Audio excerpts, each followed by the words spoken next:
afternoon, good evening. Whatever time it is when you watch this, I'm delighted to connect with you. I'm Evonne Miller. I'm Professor of Design Psychology and Director of the QT Design Lab. And what I want to do with you today is to share a few of the great projects we've been working on where we've used design and creative arts methods, including photography, poetry, digital stories, drawing and art, to share what is it like to live in aged care and how can we improve the experience of aging.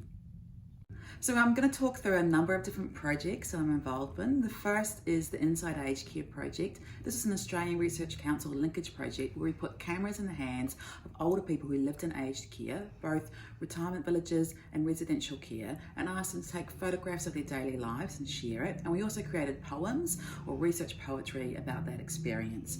Secondly, I'm going to share with you a few of our findings from our care journey, which looked at what it's like to be a caregiver and how we can improve that experience. Thirdly, I'm going to talk about the Facebook project. We've got a project funded by Facebook to put virtual reality into aged care homes in Brisbane and in Melbourne, but critically to document that experience and create a toolkit for staff so that it supports staff in giving aged care residents something fun to do in terms of virtual reality. And finally, I'm going to share with you the beginnings of a project we're working on right now, an ARC, Australian Research Council Discovery Project, where we're looking at submissions into the Royal Commission into aged care and using creative art methods to amplify those.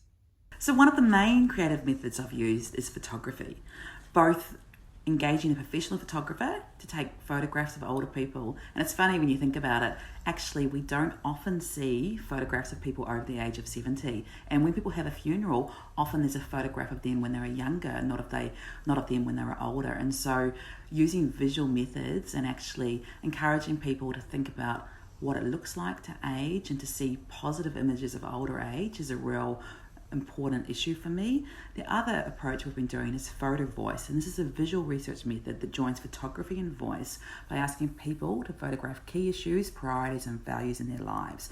We basically put cameras in the hands of participants and ask them to share what their life is like. And so I've done that in the context of aged care especially, and you'll see these photographs are amazingly moving and memorable, whether it's Patrick's scrambled eggs that Wednesday, the favourite day of the week, or participants' rooms. They help us really see the people that live in aged care.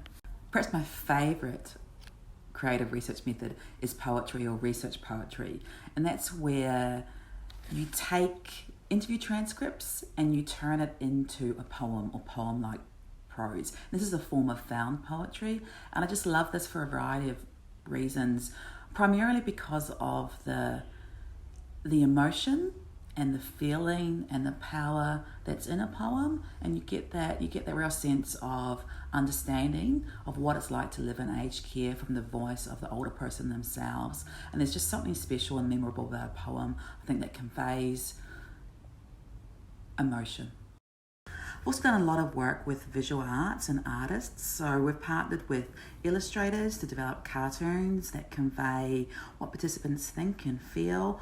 Also with other visual artists to share what it's like to be a carer. And there's a few of my favourite images here that you can see: a carer with the weight of the world on their shoulders, or sitting in that loved one's chair now that older person is no longer there anymore. So it's the power of memories is conveyed visually. And we've also asked participants to draw their own, to use a visual language rather than oral language to share what's important to them. And that's really powerful. And of course, technology. We can't go anywhere these days without technology, but too often technology is not part of the day-to-day life of older people in aged care. So we've got this great project. We've been funded by Facebook to put virtual reality into aged care homes, both here in Brisbane and also in Melbourne. But critically, what we're doing is recording the process and developing a toolkit using creative arts, so using cartoons and stories and narratives and photographs, so that other staff from other facilities will feel empowered to experiment with virtual reality. And one of the most exciting things we're doing is we're working with a playwright to develop a play that will document and share the experience of and the value of putting virtual reality into aged care settings. A